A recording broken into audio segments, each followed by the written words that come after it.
Welcome back to the New Zealand Property Podcast and video series, and today I have a very special guest, a customer speaker in front of a bigger group. It's only you and me today, mate. Ashley Church from the New Zealand Property Institute, so welcome along. Thank you very much, mate. Looking forward to the chat. All good. Thank you. I'm looking forward to hearing a lot from you, and I'm sure a lot of the listeners and watchers of today will be also. But before we start, one question I want to learn more about myself is if you can just tell the listeners a bit about who you are, and in particular what the New Zealand Property Institute actually is, because a lot of people out there won't know at all. Sure. So but firstly, in the interest of being pedantic, it's actually the Property Institute of New Zealand, and the reason that's important is because that creates the acronym PINS. Right. Which the other way around doesn't work. So Property Institute of New Zealand is a professional institute which represents property professionals. So at the moment we represent every valuer in the country. Mm-hmm. So industrial, commercial, residential valuers are all members of the institute. We also represent commercial property advisors, commercial property managers, plant and machinery valuers, and we have just brought into the fold an organisation called the Independent Property Managers Association, IPMA, which represents residential property managers. So it's a broad church, no pun intended, of property professionals who operate within the property industry. Okay, so the rules when the rules changed with the property valuers several years ago, where they now go through this group of people that choose who's going to do the valuation. Is that a part of what was set up for them? No, that was actually a commercial decision made by the banks. So those are called valuation ordering services, VOSs, and there's two of them that operate within New Zealand. And that was a decision by the banks, which was essentially cloned on the practice that operates in Australia. So it applies to a part of the market, but there's still an enormous amount of business that's done by valuers that doesn't go through those services. Okay, a couple of acronyms already there, so we'll see how many we can do in the next week. Well, good work. Okay, what about yourself? You've obviously been in property for quite some time. A lot of people won't know too much about you. So from originally from Hawke's Bay, Napier's my hometown. Did when I was very young, still in nappies, did 9 years on the Napier City Council, 3 terms. Left Hawke's Bay in the late 90s. And had a variety of roles, essentially change management roles in organisations, which was about fixing broken organisations. And along the way, one of those roles was with the Auckland Property Investors Association, so I was CEO there for a few years. Have been a property investor in my own right since the early 80s. Mm-hmm. So I've been in and around property for a very, very long time.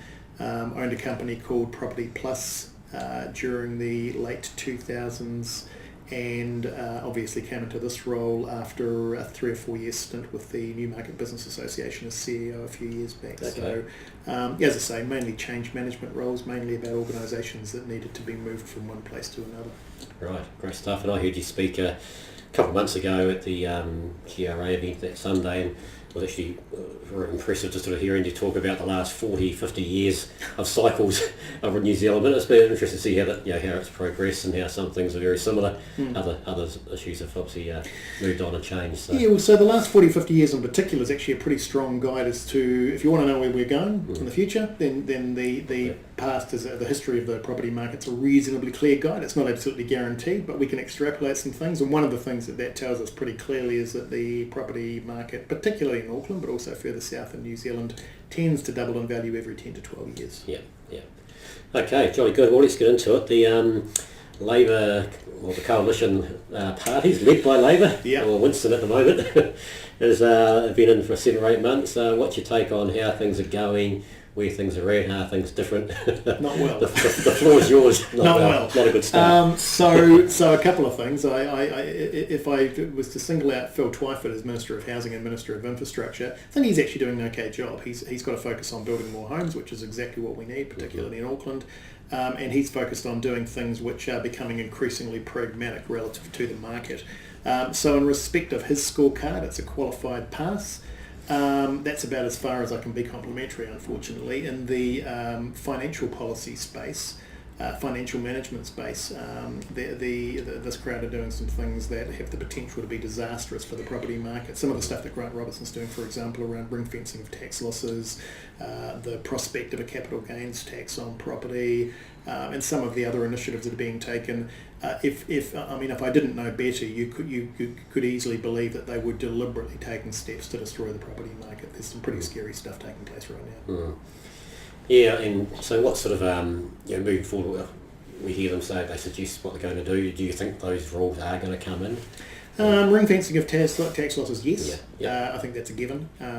Whether or not an incoming government beyond this crowd would continue with that's still an open question. Capital gains taxes, I think they'll propose them. I think they'll come forward as one of the recommendations of the tax working group. I personally believe it will actually be one of the reasons they're not re-elected in 2020. I think New Zealanders are actually just simply not going to put up with that.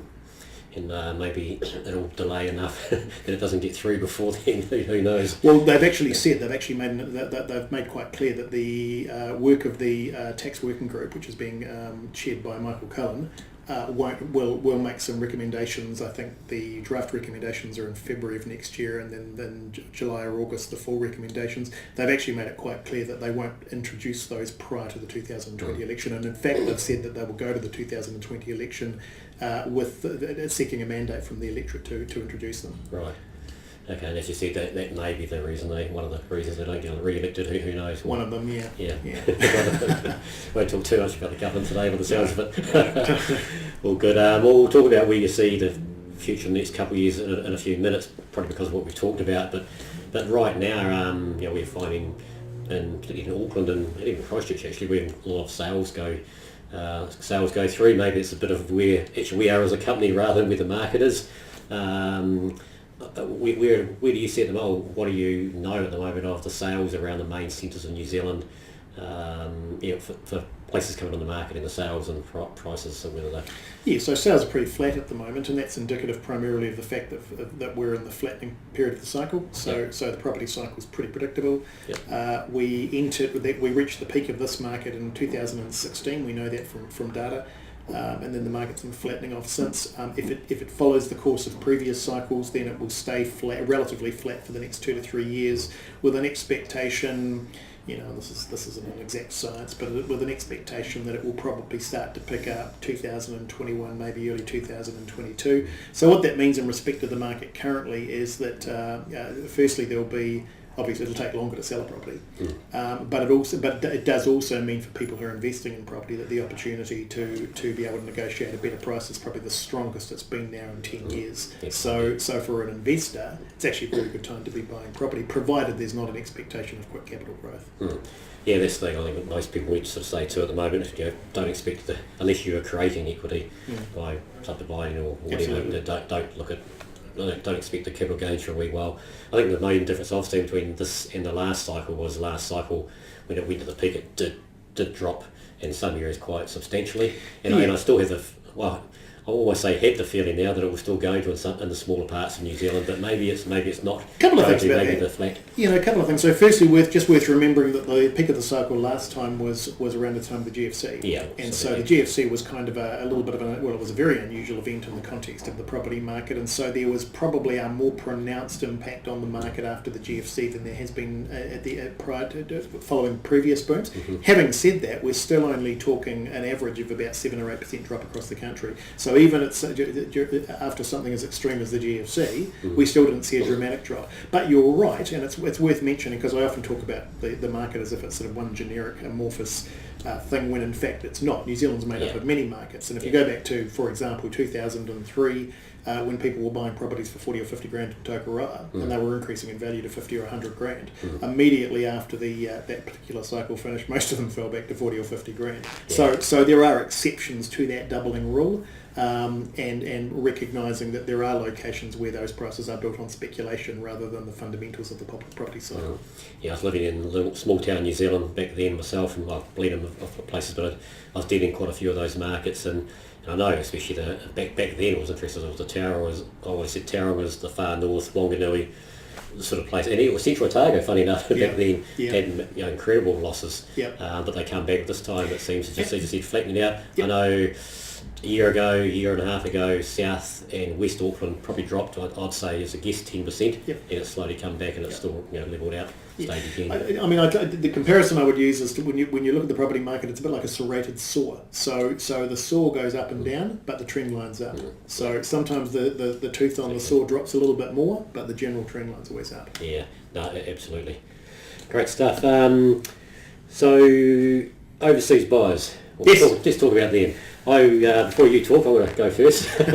About 2 or 3 weeks ago, I read an article, and I think it's been blown out of proportion how many overseas buyers there are overall, but it did say central Auckland had something like 15 or 20%. 19.3. Oh, there you go, it's close to it. 19.3% of foreign buyers, and which makes sense to me because a lot of the brand new apartments in Auckland, New Zealanders can't afford them, and they're only selling them to foreign buyers anyway.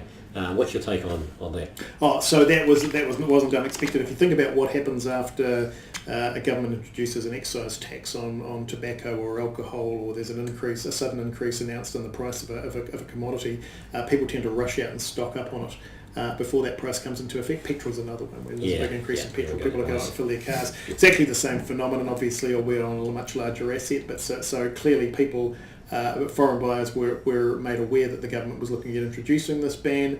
They essentially got into the market and purchased properties as quickly as they could. That had the effect of increasing those percentages quite dramatically during that quarter. Wouldn't expect that to be an ongoing trend. And if you look at that trend going back over previous quarters, it's been much, much lower. 3 or 4% has been about the average. Well, even then it still had, even though that was extremely high at 19.3%, the overall average in New Zealand was extremely low. Yes, it was. Which says nothing else is happening around New Zealand as far as foreign buyers, or very, very little. Yeah, so is it by way of... And that's the peak, apparently. So, exactly. Yeah. So by way of an example, the previous quarter, the number of foreign sales had been 2.9% of the total number of sales sold in the country. In the quarter that we're talking about, it was 3.3. So virtually no change nationwide. Yeah, okay. Okay, what else will people will ask? Interest rates. Actually, what's going on with interest rates in the next few years? So interest rates are going to be really interesting. So if you look, the reason interest rates are as low as they are, and they've been low now for a decade, it would be tempting to actually call that systemic, meaning that they're permanent, which I'm not quite sure I believe. But the reason they're as low as they are is because following the GFC, a number of economies around the world, in order to kickstart their economies, started printing money. This term, quantitative easing, which is about essentially printing money, although it's done electronically. And the United States, United Kingdom, Japan, and the European Union, all to various degrees were involved in it. And so what happened was that created an extraordinary amount of additional capital which was flowed into the world economy. And so cash is essentially a commodity. Oversupply meant the cost of it actually went down. So interest rates were lower. That's a very simplistic explanation of why interest rates were lower. There is talk of that quantitative easing starting to slow down and stop in some of those economies, but it will take an awfully long time for the effect of that to work through economies. So my feel for it probably is that interest rates will stay within maybe a 1 or 2% margin at around about the rates they're at the moment. Longer term, hard to know, but the logic tells you that it would be very difficult for rates to be increased too dramatically, simply because it would upend so many people throughout the Western world. I mean, New Zealanders have obviously gorged themselves on debt over the last 10 years buying property. A backward move, an increase in interest rates over the next couple of years that pushed some of those properties that were bought toward the closing months of the boom would essentially push people into negative equity, and I suspect that's unlikely to happen. That's especially then, I was quite worried about that at the time, especially the first home buyers that were buying $800,000, $1 million homes, first home, peak of the market, interest rates have to go up 1% or 1.5%, and they'll be shot to bits. Absolutely. Having said that, it's only so the equity position is not too much of a concern because equity is only a moment in time of the property, providing you're hanging on to it for a period of time. That's not too big a concern. But if the cost of the money that you've borrowed to actually make that happen goes up, that can have a somewhat more deleterious effect on that situation. Right. Okay, so Ashley Church is saying, which I totally agree with the market at the moment, it's going to be flat probably for another 3-4 years. Interest rates will probably stay the same. Where do you make the money in property? Oh, so it's interesting. I was actually I post quite vociferously on LinkedIn, and I was doing LinkedIn posts yesterday on the somebody had written an article in the Herald about the program The Block, and they were talking about the fact that the Block as a format for a television show no longer worked. And of course, my post was basically to say the problem wasn't with the format, the problem was with the fact that, the reason they were making that comment was because in the last season, the people that actually completed the house that won made very little money. Yeah. And so the point I made in reply was the reason they made very little money wasn't because there was anything wrong with the format, it's because where they were in the cycle. So the way the block works is you put a valuation on the property when it's completed, and then anything which is made over and above that assessed value is what they make as their profit. In a market where it's flat, nobody's going to pay above assessed value. So the point I'm making is that while that's true of property where there's an understood value for that property, there's unlikely to be an increase. If you can add value to property, in other words, if you can buy a property in this market where you've negotiated the price well, and you've made improvements to that property that substantially improve the perception of its value to a buyer, then that's your opportunity to actually add value and to increase what you might make on that property over time. It's still risky because you're gambling on somebody being prepared to pay more for something than they might otherwise have paid if it wasn't in the condition that you improved it to. But if you understand how that works and can do that well, then there's a reasonable dollar to be made out of that. Absolutely. Good. We've got a lot of our buyers at the moment are buying at Christchurch. We're doing some marvellous things down there. We work with as builders and people that are professionals that are doing that. We're doing it personally myself down there. What you take? Christchurch market, in my opinion, is its own little wee bubble, or bubble's probably the wrong word to use. That's different than the rest. It's different than the rest of the country. And it's very, very flat there at the moment too. I see long-term good gains there, but at the moment there's still money to be made if you buy the right property. But even properties that are finished or renovated still seem to be sought after down there, what I've seen. What's your take on Christchurch? Well, firstly, it's worth probably just recognising with Christchurch that Christchurch is actually a really good case study in how to fix a market. And so Christchurch was fixed because of the earthquake. So there was replacement property to the point where the market was oversupplied. And that oversupply is what has kept prices flat. So if you take that as a cursory lesson in how to fix it, then if you applied that same solution to Auckland, then you would do exactly what Phil Twyford's doing. You would build as many houses as you could as quickly as possible in an effort to satiate the market and actually reduce prices. So in that regard, I think there's a lot to learn there. In terms of value from Christchurch, I think you're right. The long-term prognosis is good, both in respect of again, just the property cycle, but also in respect of I think, a predictable increase in population down there. In terms of the shorter term, same rules apply. If you can buy a property that you can add value to and increase its value in this current market, then there's a good opportunity there to still continue to do reasonably well in the market. Yeah, absolutely. No, but yeah, that's great. Speaking of Phil Twyford, how many houses is he going to build this year?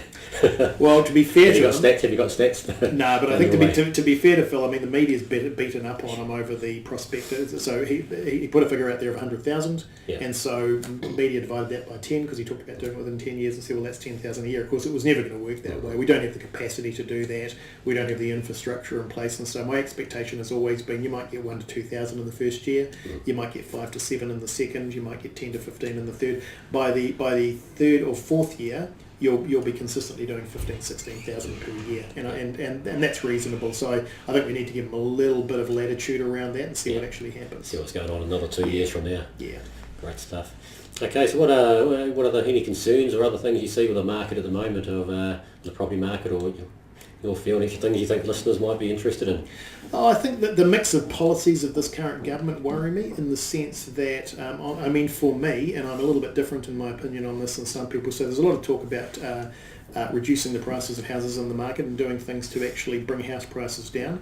The social and economic impacts of that would be disastrous. You might remember a couple of years ago, a guy called Arthur Grimes came out and talked about dropping house prices by 40% and the government doing whatever it could to... I mean, that's an extraordinarily naive and silly thing to say. And if you did that, the upending impact on society would be far greater than any short-term benefit you might get from dropping prices. So your starting point for housing policy should always be protecting the equity that homeowners and property investors have got, and there's actually good reasons why you would do that. If people talk about there being no benefit to a nation in the increase in value of property, in fact that's actually not true. It increases something called the commonwealth of the nation. It means that what the nation's worth has actually increased.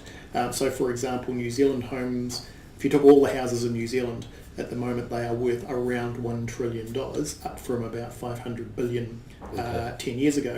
That's actually good for the country. It means we're worth more as a nation. That's got all sorts of positive effects in terms of things that the country can do. So your starting point needs to be preserving the equity value of your properties, but you also need to be doing things within that suite of policies which are about making it easier for people to get into a home, because one of the concerning statistics that we have at the moment is that house ownership has dropped by about 12 or 13% for people between 30 and 39 since 2001. It's dropped from about 56% to about 43% over that space of time. Now that's a concern, so we need to be doing things to reverse that trend, get back up to those historical figures of being a property owning democracy. And so if that's not price, if you don't increase house ownership by reducing price, then the only other way to do that is to make access to finance easier. Now there's a couple of ways you can do that. You can drop your deposit rate, so you can make it easier for people to borrow by not requiring them to have a 20% deposit, as we did just a few years ago.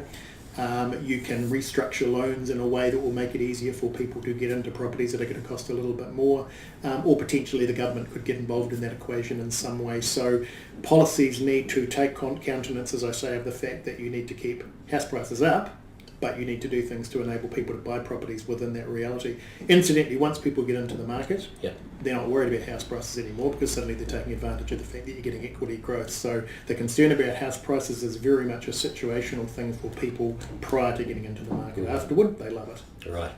On the LVR rules, do you think the LVR levels might come down a little bit in the next year or so? Yes, I do. But I think that there's every likelihood that they'll be slapped on again pretty quickly once the market starts to take off again in 2021, 2022. So I would expect to see a reduction, certainly in the LVRs for investors. I'd expect those to drop to 30% this year, maybe even a little bit lower over that longer term.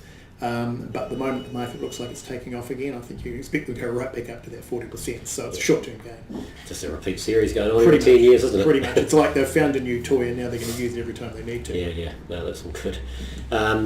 Interesting. I was driving home last night and talking about rental properties here.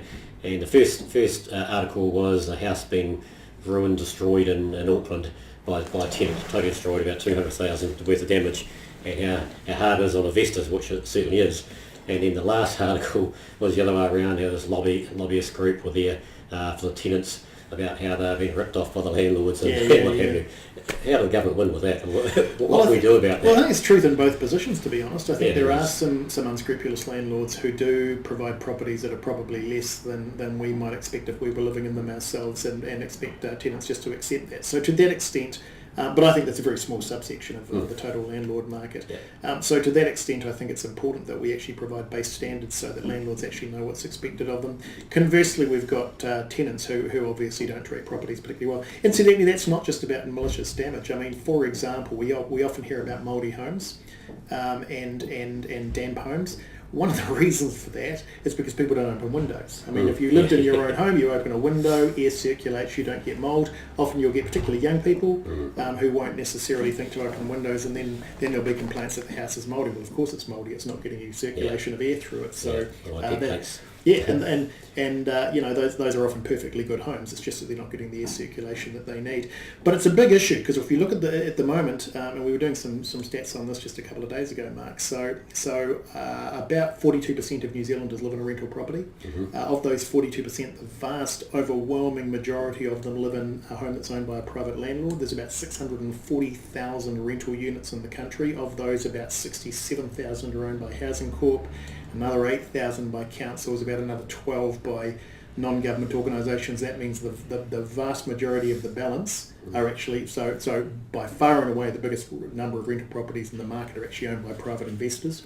So that's a very, very important portion of the market, and so any policies which are going to mitigate against people being involved in property investment actually have a pretty serious impact on the entire the fabric of our society. Absolutely.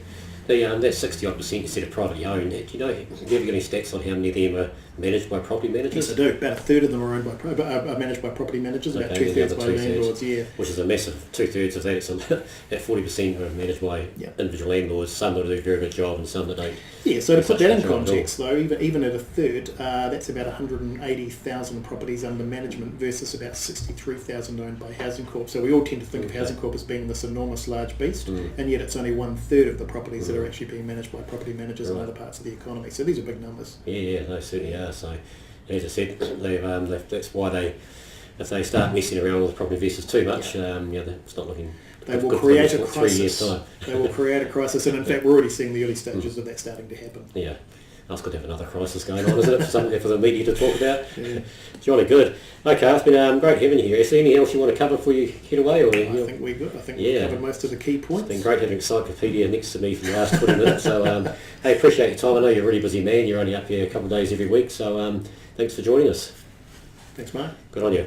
If you have enjoyed today, go to our Facebook page or in fact, wherever you've watched this, make a comment and say some good stuff about us. And we'll see you again in 2 weeks' time for the next podcast video. Thank you.